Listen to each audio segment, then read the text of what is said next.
नमस्कार दोस्तों। कहानियों की श्रृंखला में आज सुनेंगे हिमांशु जोशी जी की कहानी फासला।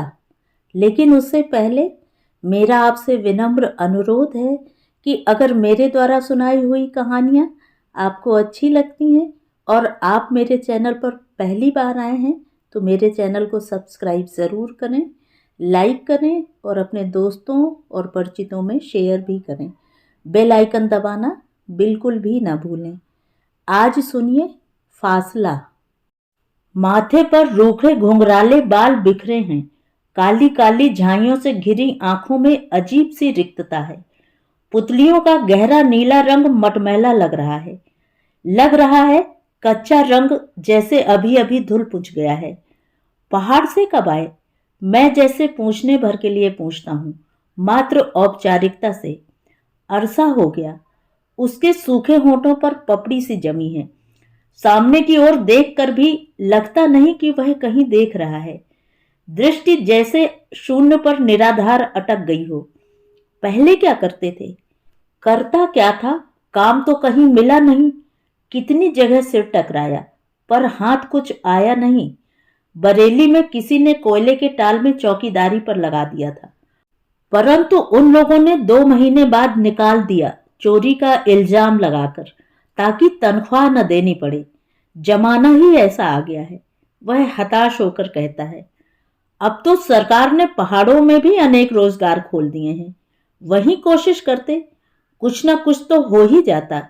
मैं किंचित सोचता हुआ कहता हूं, कहीं कहीं दिखावे के लिए कुछ खोले तो हैं, पर वहां भी उन्हीं की चलती है जिनकी थोड़ी बहुत जान पहचान हो। फिर कोई मुझे काम क्यों देने लगा? पढ़े कहां तक हो?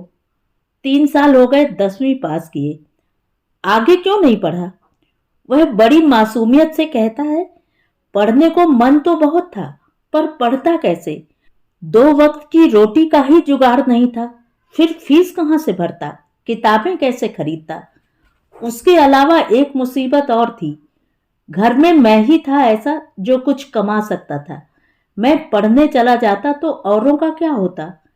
कौन कौन है घर में? मैं पूछता हूँ।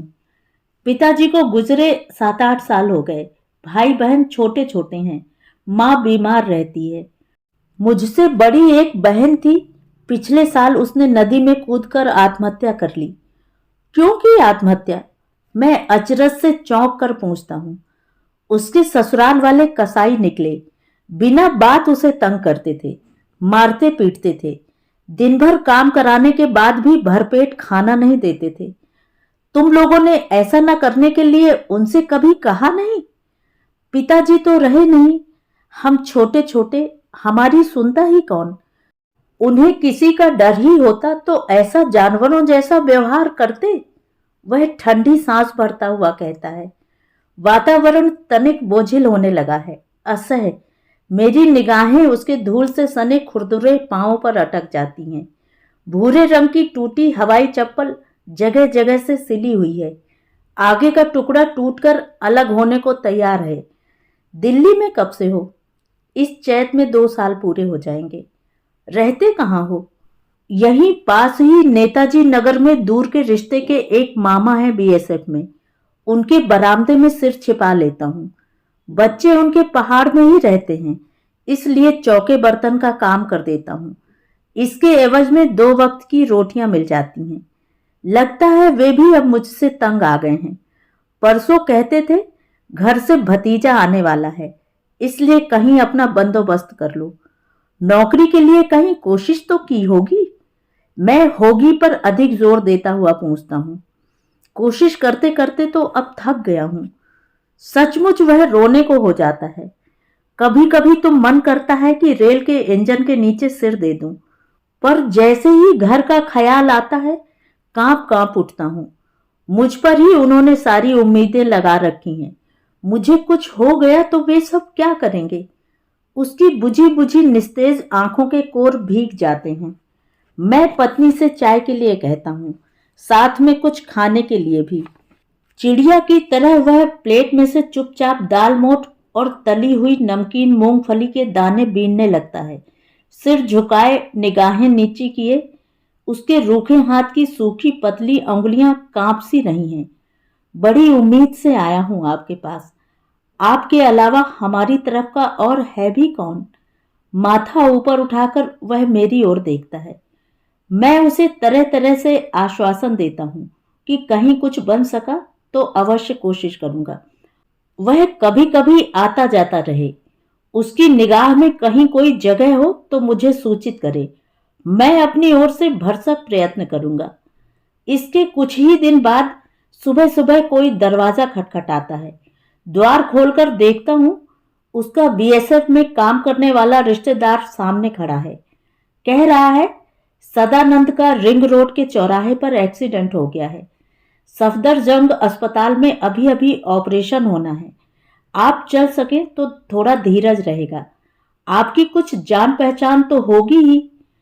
सुबह का अखबार परे पटक कर झटपट कपड़े संभालता हुआ मैं वैसा ही बदहवास सा बाहर निकल पड़ता हूँ। उसकी हालत सचमुच बहुत नाजुक लगती है। चेहरा एकदम सफेद, ठंडा, सारे शरीर में पट्टियां। सामने स्टैंड पर ग्लूकोज की बोतल लटक रही है। मौत से पूरे 6 घंटे तक संघर्ष करने के बाद डॉक्टर उसे बचा पाने में किसी तरह सफल हो जाते हैं। लगभग 2-2.5 महीने वह अस्पताल में रहा। 2-4 बार फोन से मैं उसके हाल समाचार मालूम करता रहा। उसकी बदकिस्मती पर सोचता रहा।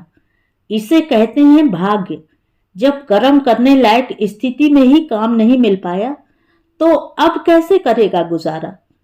कुछ महीनों बाद बैसाखियों पर झूलता हुआ वह फिर मेरे घर आता है।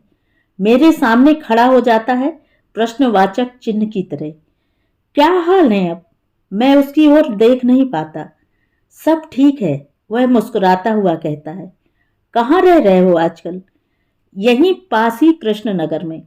कहता कहता वह सहसा चुप हो जाता है। मैं भी चुप उसकी ओर देखता रहता हूं। कुछ ही क्षणों में सन्नाटा सा छा जाता है। दुर्भेद्य। उसे तोड़ता हुआ पूछता हूं, एक्सीडेंट हुआ कैसे था? ट्रक से। ट्रक वाला पकड़ा नहीं गया? नहीं। वह कुछ सोचता हुआ आगे कहता है, उसी ने तो मुझे अस्पताल तक पहुंचाया था। वास्तव में उसका कोई कसूर नहीं था। तो फिर? मैं ही पहिए के नीचे आ गया था, जानबूझकर। क्यों? क्यों? मरता क्या न करता। जब कहीं जीने का कोई किनारा नहीं दिखा तो मैंने यही रास्ता चुन लिया। मरने का? जी नहीं, जीने का। वह बोला, अपंग लोगों को सरकारी नौकरी में रियायत मिलती है ना। देखिए, पिछले महीने से मैं काम पर लग गया हूं। मुझे एक ऑफिस में नौकरी मिल गई है। यदि यह पांव साबुत होता तो शायद अब तक भूखा मर रहा होता या मर चुका होता। अपने कटे पांव की ओर देखता हुआ वह ठहाका लगाकर हंस पड़ता है। मुझे लगता है वह हंस नहीं रहा, बल्कि दहाड़ मारकर रो रहा है। जीवन में एक ऐसी स्थिति भी तो आती है जब इन दोनों के बीच कहीं कोई फासला नहीं रह जाता। तो ये थी कहानी। कहानी आपको कैसी लगी? कमेंट करके जरूर बताएं।